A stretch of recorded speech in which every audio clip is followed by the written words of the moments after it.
y'all, my name is Russell. I'm with Gyms USA, and I'm here to introduce you guys to the Subframe Spider. This is a new, safer, more efficient way of powertrain removal. Today's powertrains come in a lot of different styles, mainly unibody powertrains. We have rear-wheel drive powertrains and front-wheel drive powertrains. We need a tool that can configure to all the different styles. That's where the Subframe Spider is going to come into play. Second thing we thought of when designing the Subframe Spider was versatility. We wanted to develop a tool that you could use on any subframe, any powertrain that was on the market, whether it was front-wheel drive or rear-wheel drive. So we developed in a design of mobility for the tool. If I pull a pin, I can move a leg into a different angle to capture a different part of the subframe. If I bring this leg back, I can move it into a rear-wheel drive configuration. If I am too wide from one point to another, I can telescope my leg all the way in and capture where I want to capture. Another versatility to it is subframes aren't always flat, and we need to accommodate for different levels of heights of where we're going to capture the subframe. The third thing we thought about with the Subframe Spider was efficiency. What do we do with this package once we get it out of the vehicle? I still need to work on it. I might need to do an engine replacement or a transmission replacement. I have full access to under vehicle area that I can get to here.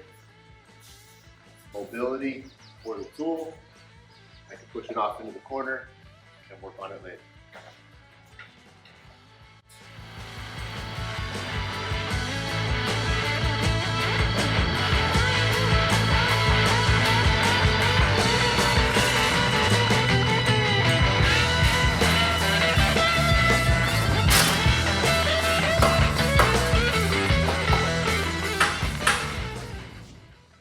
Alright, today we're working on a 2020 Subaru Ascent.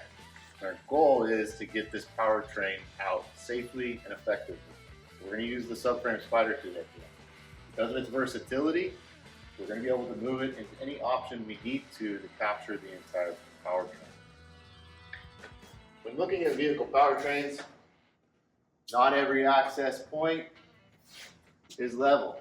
So we need to find where we're going to be able to grab our powertrain from safely to bring it down without dropping it. In order to do that, we're going to measure our points of contact that we want and measure it against our pads that we're going to lay down onto the Subframe Spider.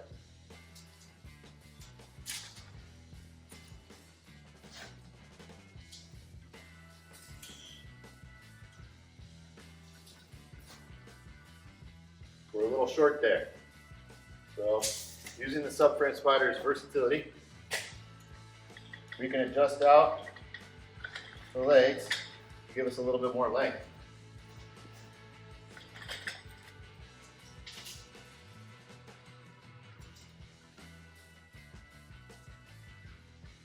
There it is. When you're set up and you're ready for the size and points you're ready to capture, make sure you tighten down the arms.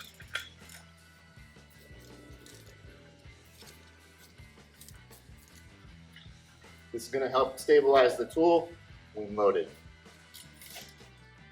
All right, now we got the Subframe Spider all set up. It's locked down in place where we want to. We know the mounting points we're going to capture this powertrain from. Now it's ready to bring the vehicle down close to the tool so that we can bring those mounts up.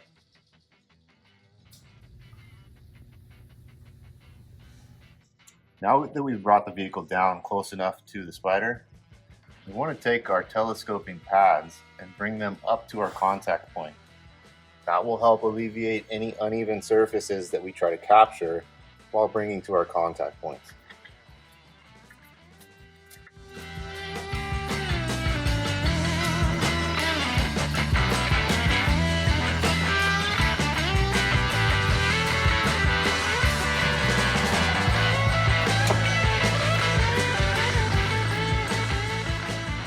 Alright, now we have the Subframe Spider contacting all of our points that we want to grab our powertrain from. I've unbolted the subframe from the body, and now I'm ready to lift the body up. Powertrain assembly will stay on our Subframe Spider.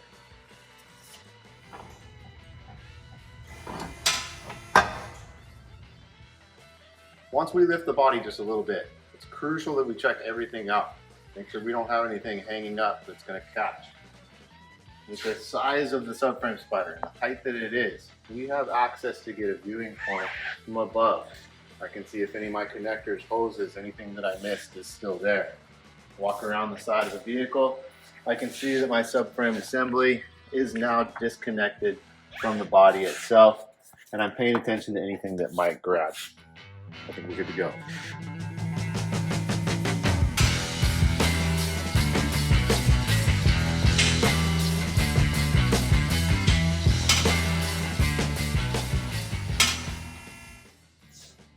Starting off with the subframe spider's safety, we wanted to make it safe for the technician to use. Again, our 2,400 pound weight capacity rating, and our heavy duty casters on the bottom of the thing allow the subframe spider to roll around the shop and to move around into locations to work on. Number two, we looked at its versatility. Whether I'm working on a Toyota Camry hybrid, whether I'm working on a 2020 Subaru Ascent all-wheel drive, or a Lexus GS350 all-wheel drive, my subframe spider can adapt to any position to capture the subframe assembly and powertrain together. And again, with efficiency in mind, it makes it quicker for the technician to do his job and make more money in the shop. All right, we're back with the 2020 Subaru Ascent powertrain. We're ready for install. I've pushed the powertrain into its approximate location for the vehicle, but I do know that when I bring the vehicle down, if I'm not in the right spot, I still have the ability to shift and move the powertrain ever so slightly to get it to lock into the vehicle properly. Here we go.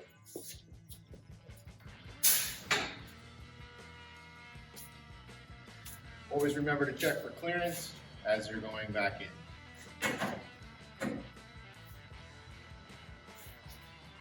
If needed, I can always lock my casters in place.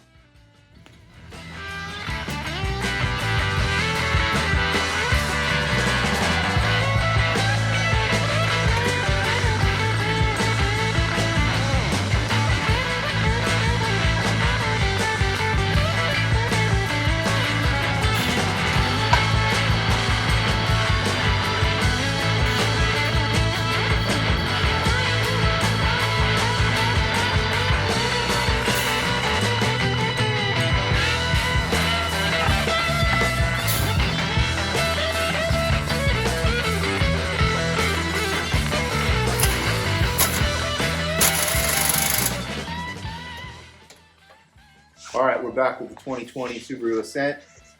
We've lowered the body down onto the powertrain. I have now bolted the vehicle's subframe and powertrain back onto the body, and now we're ready to lift the vehicle up in the air. If all goes well, our engine stays in the front.